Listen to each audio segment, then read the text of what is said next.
भारत की तरफ से भी प्रलय मिसाइल की रेंज को 300 किलोमीटर तक रिड्यूस क्यों किया जा रहा है?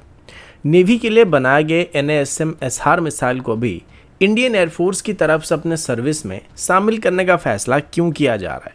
और 9 मई को DRDO की तरफ से किए गए hypersonic missile test HST-DB programme से भी क्यों बेहतर माना जा रहा है? आज की वीडियो में हम ऐसे ही कुछ इंटरेस्टिंग अपडेट्स के बारे में बात करने वाले हैं।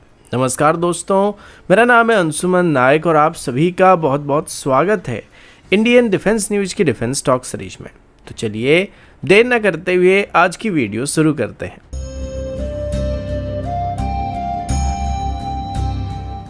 आज की पहली अपडेट भारत के प्रलय टैक्टिकल मिसाइल प्रोग्राम और आर्मेनिया के साथ बढ़ते हुए डिफेंस कोऑपरेशन की तरफ से है। अभी Bharat global missile export market में एक बहुत ही बड़ा स्टेप लेने की तैयारी कर रहा है, क्योंकि रिपोर्ट्स के मुताबिक DRDO की तरफ से भी प्रलय मिसाइल का एक स्पेशली मॉडिफाइड एक्सपोर्ट वेरिएंट को डेवलप करने की तैयारी किया जा रहा है, जिसका रेंज लगभग 300 किलोमीटर तक रखा जाने वाला है।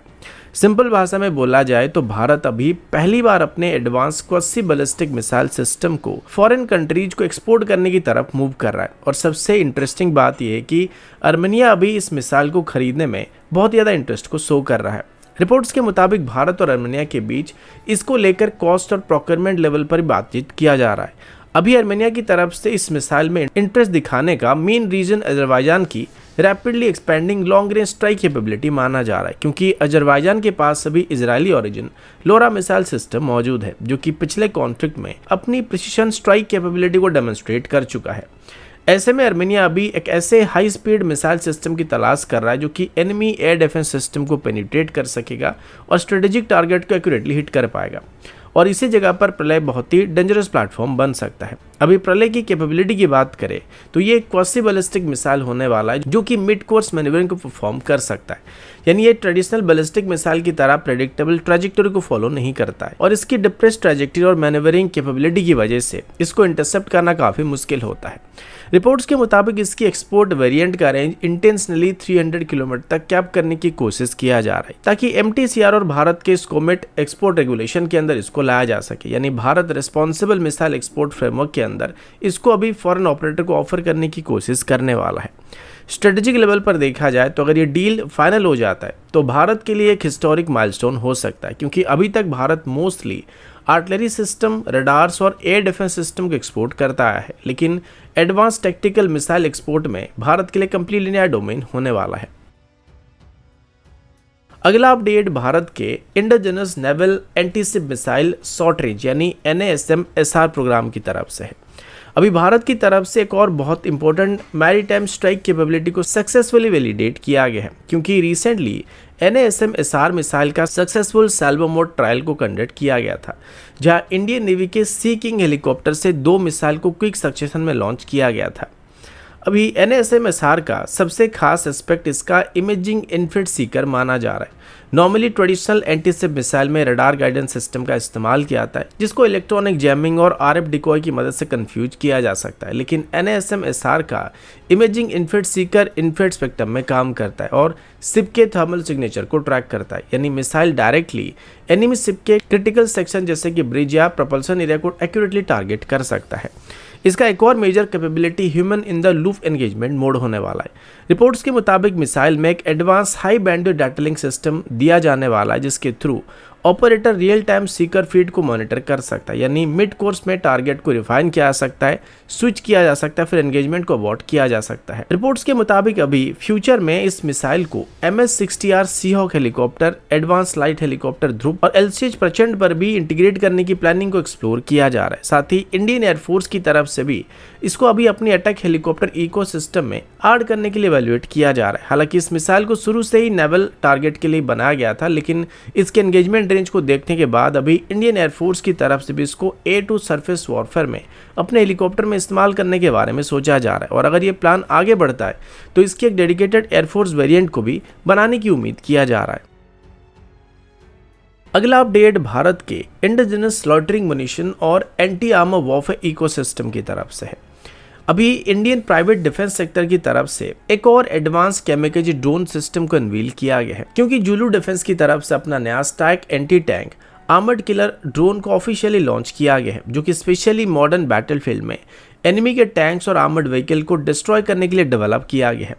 सिंपल भाषा में बोले तो ये एक light weight long range lautering munition होने वाला है, जिसे इन्फेंट्री ट्रुप, स्पेशल फोर्स और अटैक हेलीकॉप्टर के साथ इस्तेमाल किया जा सकता है। अभी इसका सबसे बड़ा खास एस्पेक्ट इसका टॉप अटैक कैपेबिलिटी होने वाला है, यानी ये ड्रोन डायरेक्टली टैंक के अपर आर्मर सेक्शन को जाके हिट करता है, जहां प्रोटेक्शन सिस्टम काफी वीक होता है। रिपोर्ट्स के मुताबिक स्टार्क ड्रोन में एक्सप्लोजिव वॉरेट को फ्रंट सेक्शन में इंटीग्रेट किया गया ताकि टर्मिनल डाइव के दौरान मैक्सिमम आर्मर पेनिट्रेशन अचीव किया जा सकेगा। अभी ड्रोन की ऑपरेशनल रेंज लगभग 100 किलोमीटर के आसपास बताया जा रहा है और इसका क्रूजिंग स्पीड करीब 200 किलोमीटर के आसपास होने वाली है। अभी इसका एक और बहुत इंटरेस्टिंग एस्पेक्ट इसका बैटरी पावर प्रोपल्सन आर्किटेक्चर होने वाला है। नॉर्मली लोग सोचते होंगे कि बैटरी ड्रोन में एंडोरेंस थोड़ा कम होता है, लेकिन जुलू डिफेंस के मुताबिक स्टार्क का एरोडायनामिक विंग डिजाइन इतना एफिशिएंट है कि फ्लाइट के दौरान ये मेजर डिस्टेंस को ग्लाइड करके कवर करता है, जिस वजह से अपनी बैटरी का सिर्फ 50% के आसपास इस्तेमाल कर पाता है। अब ये सिस्टम सिर्फ ग्राउंड लॉन्च तक लिमिटेड नहीं होने वाला है, इसको अटैक हेलीकॉप्टर से भी फायर किया जा सकता है। अभी बैटलफील्ड फ्लेक्सिबिलिटी की बात करें तो स्टार्क को स्पेशली पोर्टेबल बनाया गया है। कंपनी के मुताबिक सिर्फ 2 सोल्जर की टीम इसको क्विकली असेंबल और डिप्लॉय कर सकते हैं, यानी माउंटेन टेरेन, बॉर्डर एम्ब्यूस ऑपरेशन और फॉरवर्ड डिप्लॉयमेंट सिनेरियो में इसको इजीली कैरी और डिप्लॉय किया जा सकता है। रिसेंट कॉन्फ्लिक्ट्स ने पहली बात प्रूव कर दिया कि lightweight lautering munition heavily protected tank के लिए भी एक मेजर थ्रेट बन चुके हैं। और खास बात ये कि कन्वेंशनल एंटी टैंक मिसाइल के कंपैरिजन में ऐसे ड्रोन बैटलफील्ड में सर्वेलेंस, लॉटरिंग और डिलेड प्रिसिशन स्ट्राइक जैसे मल्टीपल ऑपरेशन को करने की कैपेबिलिटी दे देते हैं। कुल मिलाकर स्टार्क ड्रोन क्लियर इंडिकेट करता है कि भारत का इंडिजिनस प्राइवेट डिफेंस सेक्टर अभी rapidly next generation anti armour warfare system और smart loitering munition ecosystem develop करने की तरफ अग्रेसिवली मूव कर रहा है। अगला अपडेट इंडियन एयरफोर्स के स्ट्रेटेजिक एयरलिफ्ट और एरियल रीफिलिंग फ्लीट की तरफ से है। अभी इंडियन एयरफोर्स की तरफ से अपने IL-76 हैवी ट्रांसपोर्ट एयरक्राफ्ट और IL-78 एरियल रीफिलिंग एयरक्राफ्ट को ऑपरेशनल रखने के लिए एक बहुत ही क्रिटिकल सस्टेनमेंट फेज को स्टार्ट किया जा रहा है, क्योंकि रशिया और यूक्रेन की लड़ाई होने के बाद सप्लाई चेन डिसरप्शन की वजह से अभी भारत ग्रेजुअली इन एयरक्राफ्ट की स्पेयर पार्ट को इंडिजनाइज करने की कोशिश कर रहा है।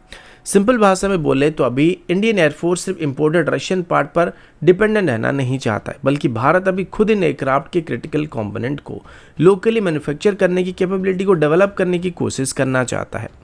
रिपोर्ट्स के मुताबिक मार्च और अप्रैल 2026 के बीच इंडियन एयरफोर्स की तरफ से मल्टीपल टेंडर और प्रोक्योरमेंट एक्शन को इनिशिएट किया गया है और ये अभी आइसोलेट प्रोक्योरमेंट नहीं होने वाला, बल्कि एक long term life cycle sustenance strategy होने वाली है, जिसका ऑब्जेक्टिव अगले 1 साल के अंदर मेंटेनेंस साइकिल के लिए continuous spare part availability ensure करना होने वाला है।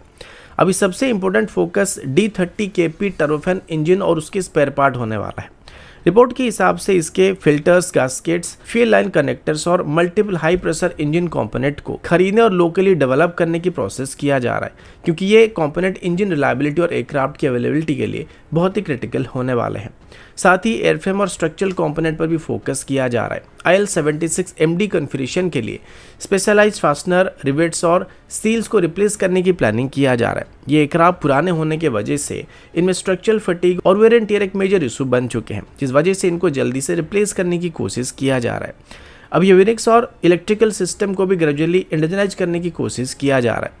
रिलेज, सर्किट ब्रेकर्स और कॉकपिट इंस्ट्रूमेंटेशन जैसे लेगेसी सोवियत ऑरिजिन सिस्टम्स को अभी इंडियन इक्विवेलेंट सिस्टम से रिप्लेस करने का प्लान बनाया जा रहा है। साथ ही AMG 10 इक्विवेलेंट हाइड्रोलिक फ्लूइड और हाई टेम्परेचर लुब्रिकेंट जैसे स्पेशलाइज्ड कंज्यूमेबल आइटम्स को भी लोकली मैन्युफैक्चर करने की प्लानिंग किया जा रहा है। रिपोर्ट्स के मुताबिक इंडियन एयरफोर्स ने मल्टीपल एक्सप्रेशन ऑफ इंटरेस्ट को इशू किया है, जहां इंडियन वेंडर्स को rubberised seal, landing gear house और ब्रेक पैड जैसे हाई फेलियर कंपोनेंट को भी डेवलप करने के लिए एनकरेज किया जा रहा है। लेकिन अभी असली चैलेंज सर्टिफिकेशन प्रोसेस होने वाला है, क्योंकि इंडियन कंपनीज को या तो ओरिजिनल सॉल्यूशन स्पेसिफिकेशन को मीट करना पड़ेगा या फिर इंडियन इक्विवेलेंट कंपोनेंट को सेल्मेक सर्टिफिकेशन के थ्रू वैलिडेट करना पड़ेगा, और तब जाके इनको एयरक्राफ्ट में इंटीग्रेट करने के लिए परमिशन मिलने वाली है।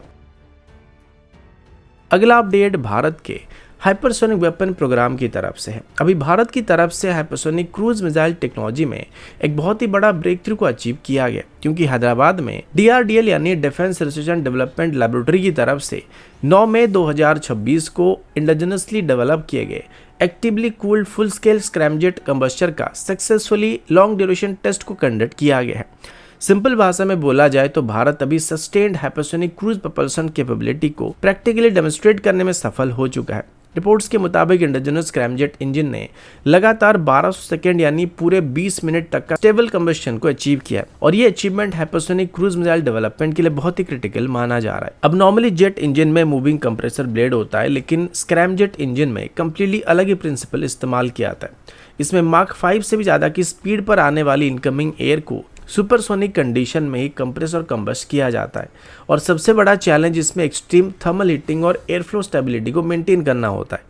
रिपोर्ट्स के मुताबिक डीआरडीओ की तरफ से डेवलप किया गया actively cooled combustor high temperature heat load को सक्सेसफुली टॉलरेट कर सकता है। सिंपल भाषा में बोला जाए तो हाइपरसोनिक स्पीड पर मिसाइल का आउटर स्ट्रक्चर और इंजन सेक्शन बहुत ज़्यादा हीट को जनरेट करता है, जिसे मैनेज करना दुनिया के सबसे डिफिकल्ट एरोस्पेस इंजीनियरिंग चैलेंज में से एक माना जाता है, जिसको अभी भारत ने अचीव कर लिया है। अभी अगर इस 1200 सेकेंड रन टाइम को एक्चुअल मिसाइल की फ्लाइट प्रोफाइल के हिसाब से देखें तो मार्क 5 की स्पीड पर थियोरेटिकली लगभग ये 2000 किलोमीटर से भी ज़्यादा की रेंज को अचीव कर सकता है और अगर ये मार्क 6 या मार्क 7 की स्पीड पर जाता है तो ये रेंज और भी ज़्यादा इंक्रीज होने वाला है।